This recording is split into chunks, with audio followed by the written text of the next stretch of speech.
Hello everyone, मैं पल्लवी एक बार फिर से आप सारे लोगों का स्वागत करती हूँ आपके अपने यूट्यूब चैनल एस्पिरेंट्स लाइव में। आज की जो क्लास है वह स्टैटिक जीके की क्लास है, जिसमें मैं आपको कुछ ऐसे क्वेश्चंस करवाने वाली हूँ जो आपके आने वाले सारे एग्जाम के लिए बहुत ही ज़्यादा हेल्पफुल हो। चाहे वो बिहार दरोगा का एग्जाम हो, बिहार एसएससी का एग्जाम हो या फिर एसएससी जीडी का हो।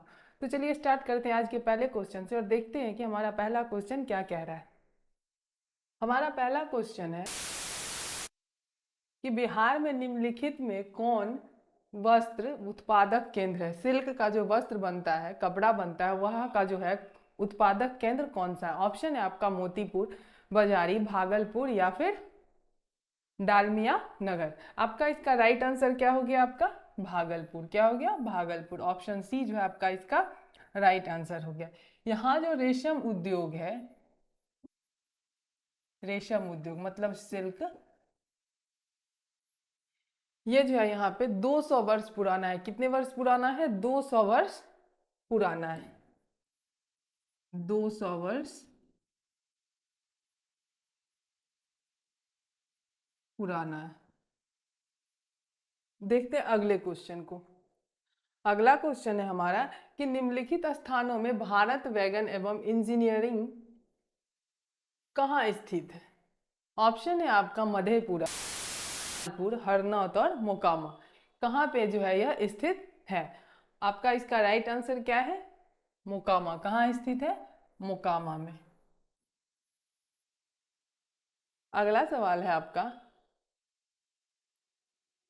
आगे, आपका भारत में रेल के माल डिब्बों का जो निर्माण है वह सबसे बड़ी company Bharat wagon and engineering company limited BWEL, क्या है? BWEL कि बिहार में मोकामा और मुजफ्फरपुर सहित 3 इकाइयां हैं। BWEL जो है की स्थापना दिसंबर 1978 में कब किया गया था? 1978 में।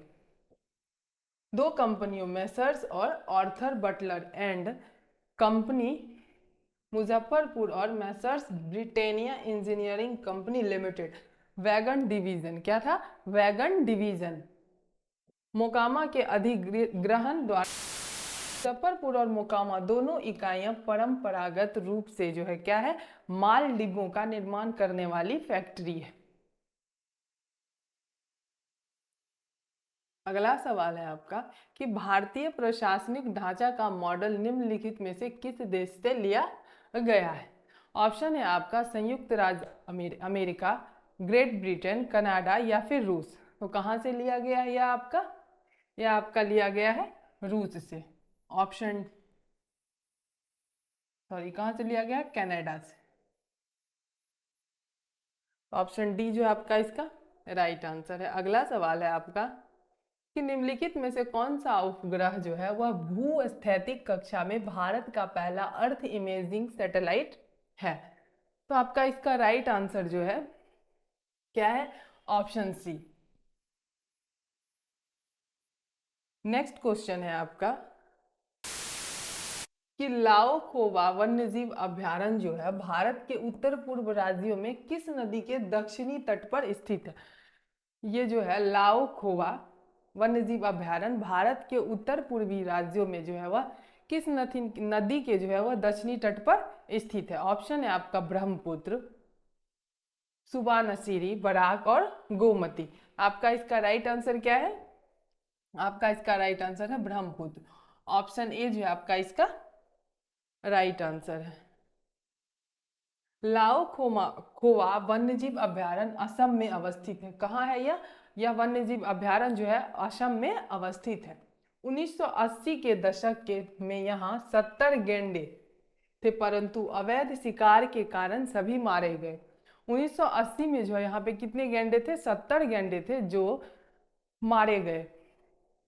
वन विभाग पुनः यहाँ पर गैंडों के निवास के लिए प्रयासरत है। असम में देहिंग पटकई को 2021 में राज्य के 7वें राष्ट्रीय पार्क के रूप में घोषित किया गया। 2021 में किस राष्ट्रीय पार्क के रूप में घोषित किया गया? 7वें राष्ट्रीय पार्क के रूप में जो है क्या किया गया? घोषित किया गया। अगला सवाल है आपका कि 1931 में दूसरा गोलमेज सम्मेलन किस देश में आयोजित किया गया था। ऑप्शन है आपका संयुक्त राज्य America, United kingdom, UK, south Africa या फिर इटली। तो 1931 में जो है दूसरा गोलमेज सम्मेलन, 3 गोलमेज सम्मेलन हुए थे, 30, 31 और 32 में। कब कब हुए थे? 1930 में, 1931 में और 1932 में। तो ये जो 1931 में जो गोलमेज सम्मेलन हुआ था वह किस देश में आयोजित किया गया था? तो यह जो है आपका यूनाइटेड किंगडम में किया गया था। ऑप्शन बी आपका इसका राइट आंसर हो गया। अगला सवाल है कि निम्नलिखित में से किस पशु को कर्नाटक में कंबाला नामक पारंपरिक खेल में दौड़ाया जाता है? कर्नाटक में एक खेल है कंबाला, वहां पे जो है वह मतलब इन चारों में से जो है कौन से पशु को जो है वह क्या कराया जाता है? दौड़ाया जाता है। ऑप्शन है आपका भैंस, कुत्ता, घोड़ा और बकरा। तो आपका इसका राइट आंसर क्या है? भैंस। ऑप्शन ए आपका इसका क्या हो गया? राइट आंसर हो गया।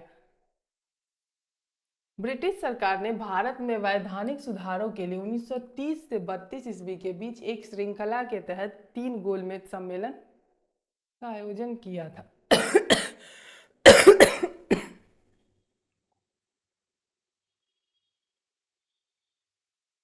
एडीबी एशियाई विकास बैंक की स्थापना किस वर्ष में हुई थी? तो किस वर्ष में हुई थी? ऑप्शन है आपका 1959 में, 1966 में और 1978 में। तो कब हुई थी? 1966 में। ऑप्शन सी आपका इसका क्या हो गया? राइट आंसर हो गया। अगला सवाल है कि दिल्ली सल्तनत के निम्नलिखित सुल्तानों में से किसने गयासुद्दीन बलबन को अपना प्रधानमंत्री नियुक्त किया था? अपना प्रधानमंत्री जो है वह बलबन को किसने नियुक्त किया था? नसरुद्दीन महमूद, शमसुद्दीन इल्तुतमिश, मुइजुद्दीन बहराम या फिर रजिया। तो किसने किया था? यह जो आपका नसरुद्दीन महमूद ने किया था।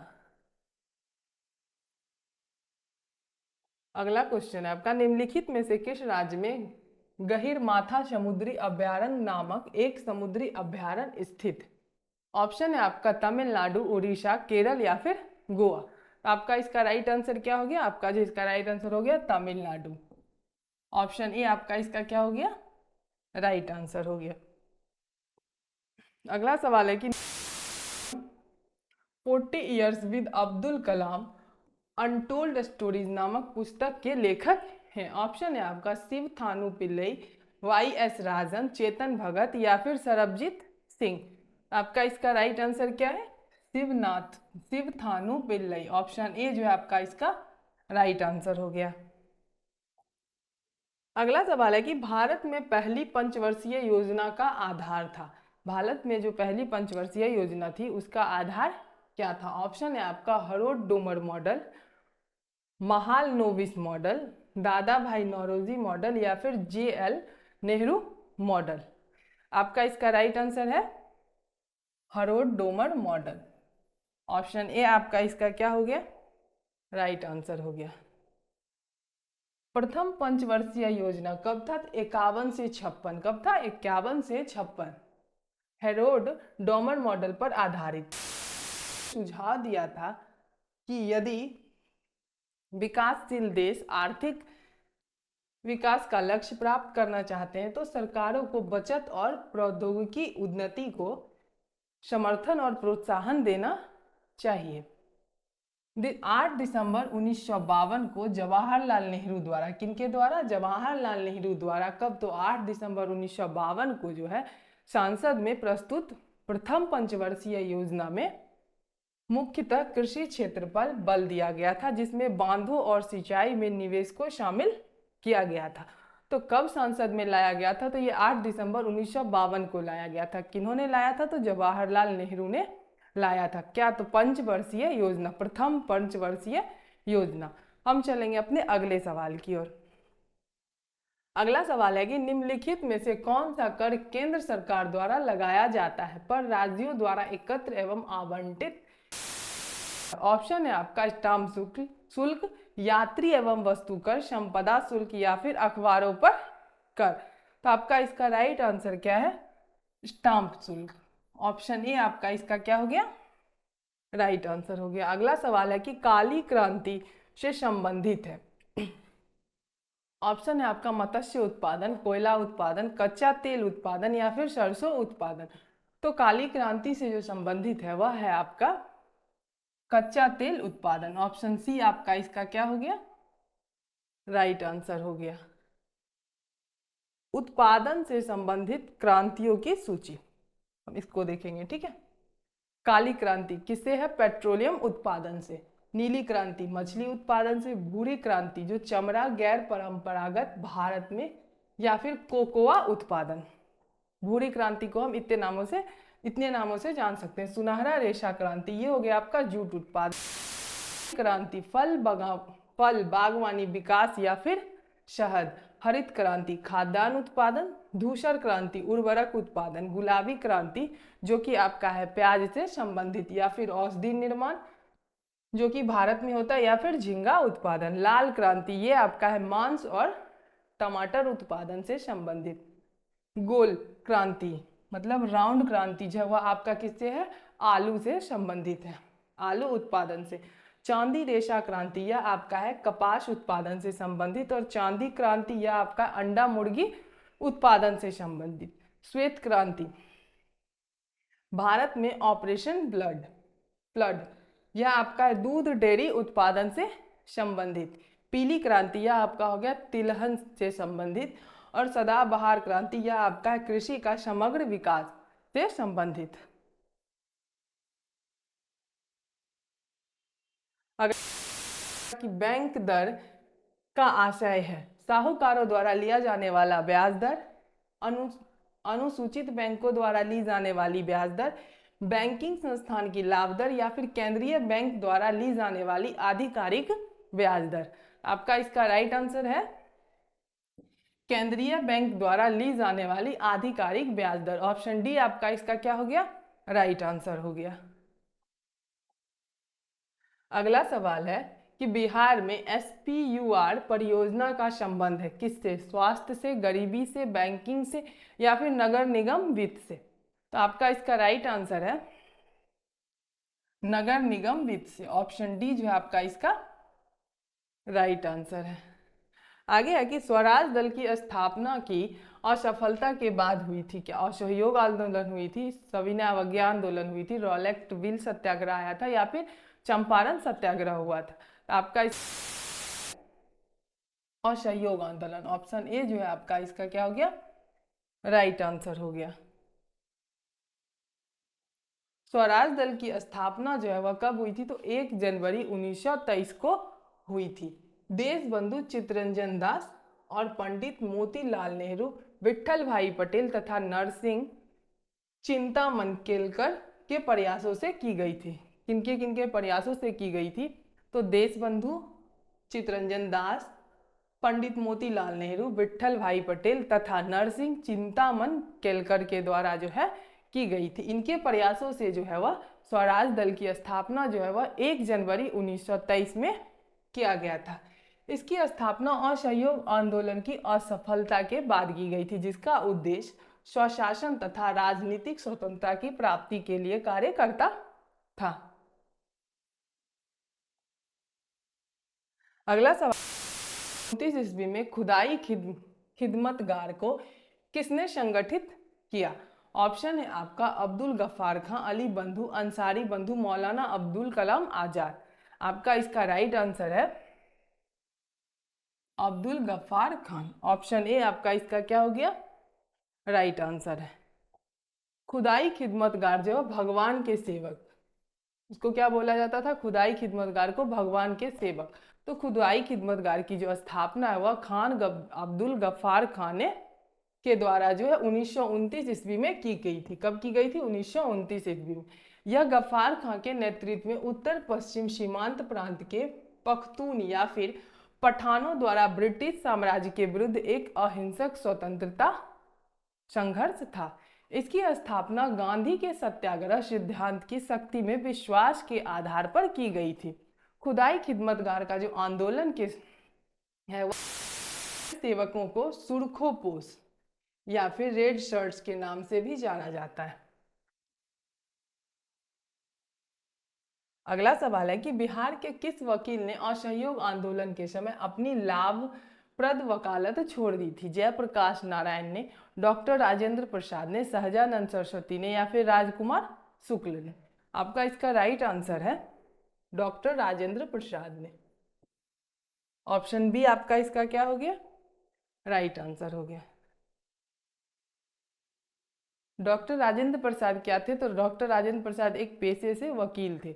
उन्होंने गांधी जी की समर्पण भावना, साहस और दृढ़ धारणा से प्रभावित होकर 1920 ईस्वी में, कब? तो 1920 ईस्वी में भारतीय राष्ट्रीय कांग्रेस द्वारा पारित असहयोग आंदोलन का समर्थन करने हेतु जो है वह अपनी वकालत को जो है वह छोड़ दिए थे।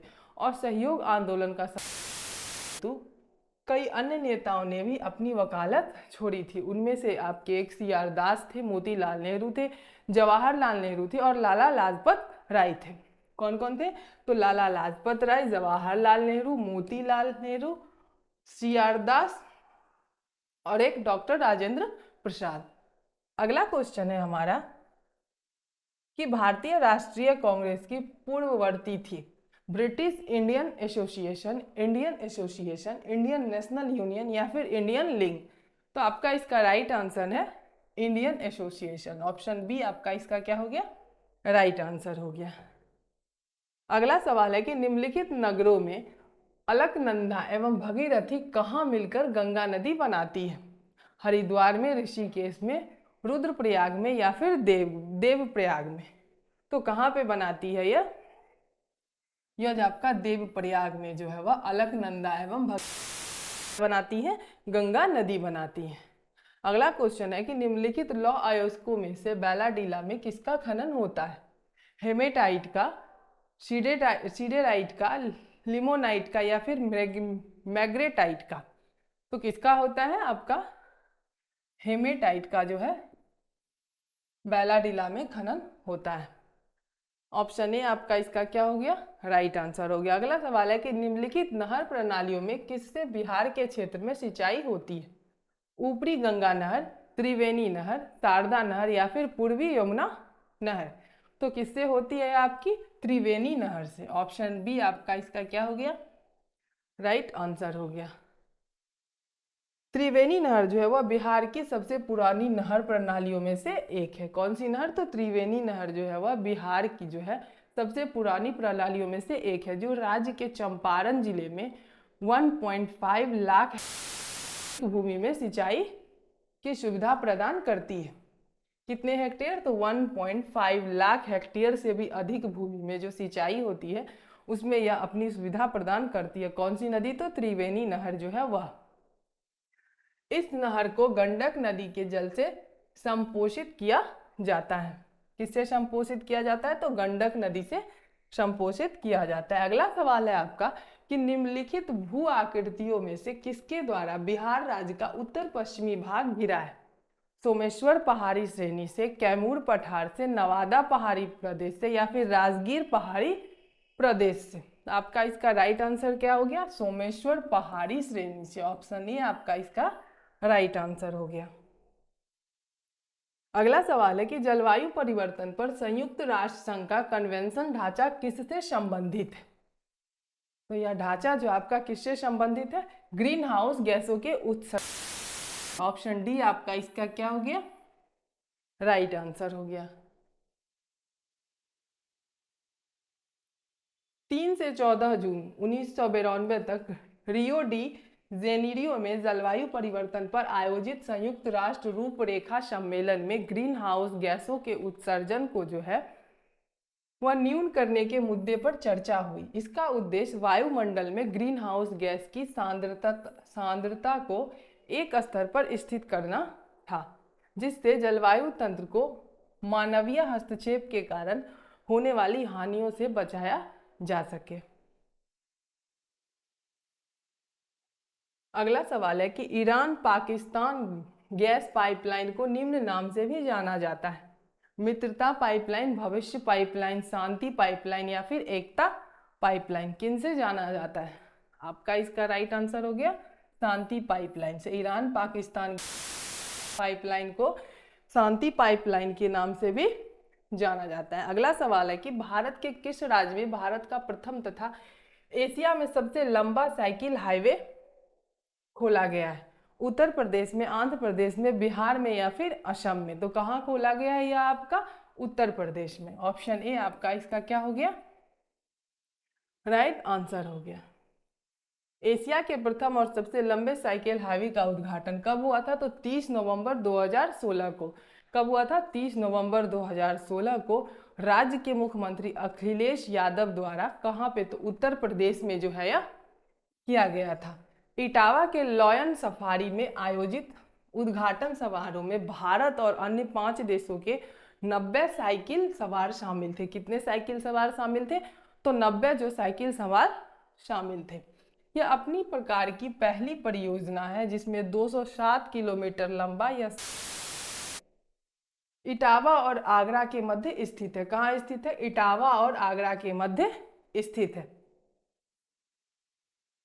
अगला सवाल है कि राष्ट्रव्यापी स्तनपान कार्यक्रम मां किस संघीय मंत्रालय द्वारा जारी किया गया है? ऑप्शन है आपका जनजातीय मामलों का मंत्रालय, स्वास्थ्य एवं परिवार कल्याण मंत्रालय, महिला एवं बाल विकास मंत्रालय या फिर आयुष मंत्रालय। आपका इसका राइट आंसर क्या हो गया? स्वास्थ्य एवं परिवार कल्याण मंत्रालय। ऑप्शन बी आपका इसका राइट आंसर हो गया। केंद्रीय स्वास्थ्य और परिवार कल्याण मंत्रालय ने लोगों, विशेष रूप से माताओं को स्तनपान के लाभ स्तनपान के लाभों से अवगत कराने और इस संबंध में जागरूकता उत्पन्न करने हेतु कब? तो 8 अगस्त 2016 को। कब? 8 अगस्त 2016 को स्तनपान प्रोत्साहन कार्यक्रम मां अर्थात मां का संपूर्ण श्रेय की शुरुआत इस कार्यक्रम का उद्देश्य इष्टतम स्तनपान प्रथा को प्रोत्साहन देना है। अगला सवाल है कि कैशलेस लेन देन को बढ़ावा देने के लिए भारत सरकार द्वारा किस समिति का गठन किया गया है? ऑप्शन है आपका नचिकेत मोरे समिति, शांता कुमार समिति, HR खान समिति, नीरज कुमार गुप्ता समिति। आपका इसका राइट आंसर क्या है?